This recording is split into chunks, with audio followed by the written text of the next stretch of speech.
गोरखगढ़ किला महाराष्ट्र के सबसे खतरनाक ट्रेक में से एक, जहां लोग दिन में जाने से कतराते हैं।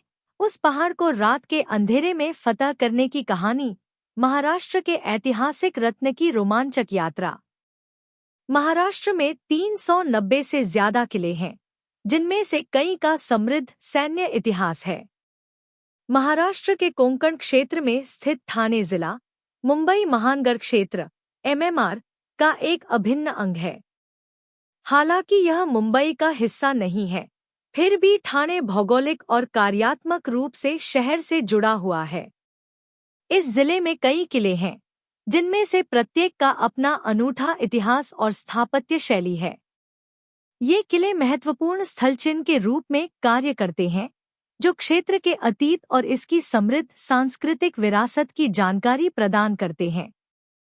इनमें गोरखगढ़ किला भी शामिल है, जिसे महाराष्ट्र में सबसे कठिन ट्रेकिंग किला माना जाता है। महाराष्ट्र के पश्चिमी घाट में स्थित गोरखगढ़ किला रोमांचक ट्रैकिंग अनुभव के साथ साथ अद्भुत दृश्य का वादा करता है। इसका नाम संत गोरखनाथ के नाम पर रखा गया है और यह साहसिक और प्रकृति प्रेमियों के लिए एक पसंदीदा जगह है। इस किले के ट्रेकिंग रूट में चट्टानों से भरी जमीन, पवित्र गुफाएं और किले के अवशेष शामिल हैं, जो इसे और भी रहस्यमय बनाते हैं। अगर आपको इतिहास के साथ साथ प्रकृति की सुंदरता भी पसंद है, तो इस किले की सैर आपके लिए जरूर होनी चाहिए। इस किले का नाम संत गोरखनाथ के नाम पर रखा गया है, जिनके बारे में माना जाता है कि उन्होंने इस किले के भीतर स्थित गुफाओं में ध्यान किया था। इन गुफाओं और आसपास के क्षेत्रों का उपयोग साधुओं और स्थानीय ग्रामीणों द्वारा ध्यान और आध्यात्मिक साधना के लिए किया जाता रहा है। यह किला सातवाहन काल में लगभग 5000 वर्ष पूर्व निर्मित हुआ था और बाद में शिवाजी महाराज के लिए एक पड़ाव स्थल के रूप में कार्य करता था। हालांकि यह अपनी विस्तृत स्थापत्य संरचनाओं के लिए नहीं जाना जाता, फिर भी इसकी रणनीतिक स्थिति और प्राकृतिक सुरक्षा इसे एक आकर्षक ऐतिहासिक स्थल बनाती है। गोरखगढ़ किले के पास स्थित मच्छिंद्रगढ़ किला ऐतिहासिक दृष्टि से महत्वपूर्ण है। इसका नाम गोरखनाथ के पूज्य गुरु संत मच्छिंद्रनाथ के नाम पर रखा गया है। इस किले तक पहुंचने का ट्रेकिंग मार्ग थोड़ा चुनौतीपूर्ण है, जो इसे रोमांच चाहने वालों के लिए एक बेहतरीन जगह बनाता है। किले की वास्तुकला इसके सामरिक महत्व को दर्शाती है, जिसके शिखर से आसपास के परिदृश्य का मनमोहक मनोरम दृश्य दिखाई देता है। हरियाली से घिरा मच्छिंद्रगढ़ किला मानसून के मौसम में विशेष रूप से मनमोहक होता है, जो इसे प्रकृति प्रेमियों और इतिहास प्रेमियों दोनों के लिए एक आदर्श स्थान बनाता है। गोरखगढ़ किला एक बेहतरीन ट्रेकिंग स्थल है, जो अपनी चुनौतीपूर्ण लेकिन रोमांचक चढ़ाई के लिए जाना जाता है। इसमें खड़ी ढलानें और चट्टान चढ़ने वाले हिस्से हैं, जिनमें से कई हिस्से अनुभवी पर्वतारोहियों के लिए भी चुनौतीपूर्ण हैं। पर्वतारोही सह्याद्री पर्वतों के मनोरम दृश्यों का आनंद ले सकते हैं, जहां 80 से 90 डिग्री की रोमांचक चढ़ाई एड्रेनालाइन रश प्रदान करती है। गोरखगढ़ किला एक बेहतरीन ट्रेकिंग स्थल है, जो अपनी चुनौतीपूर्ण लेकिन रोमांचक चढ़ाई के लिए जाना जाता है। इसमें खड़ी ढलानें और चट्टान चढ़ने वाले हिस्से हैं, जिनमें से कई हिस्से अनुभवी पर्वतारोहियों के लिए भी चुनौतीपूर्ण हैं। पर्वतारोही सह्याद्री पर्वतों के मनोरम दृश्यों का आनंद ले सकते हैं, जहां 80 से 90 डिग्री की रोमांचक चढ़ाई एड्रेनालाइन रश प्रदान करती है।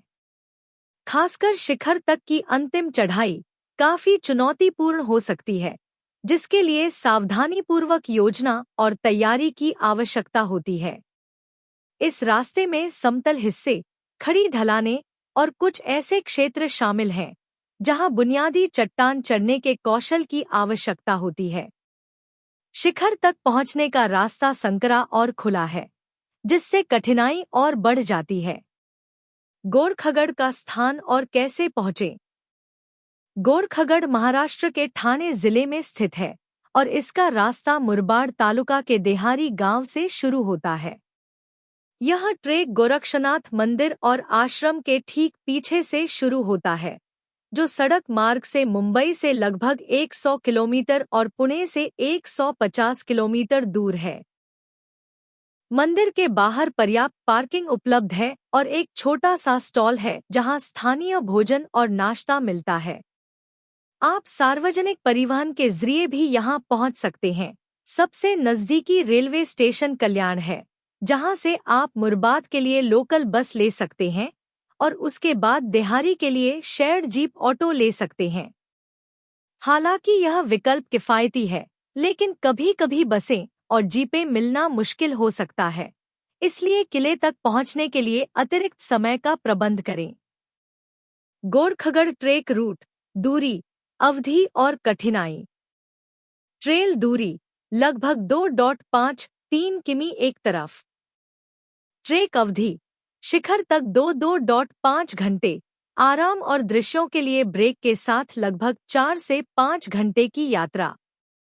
कठिनाई आसान से मध्यम।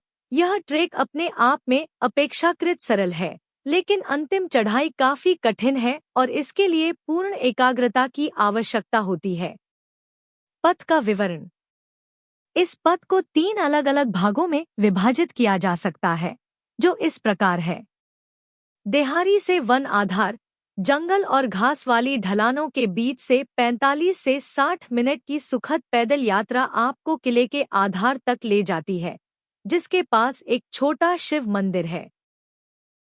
गुफाओं का आधार।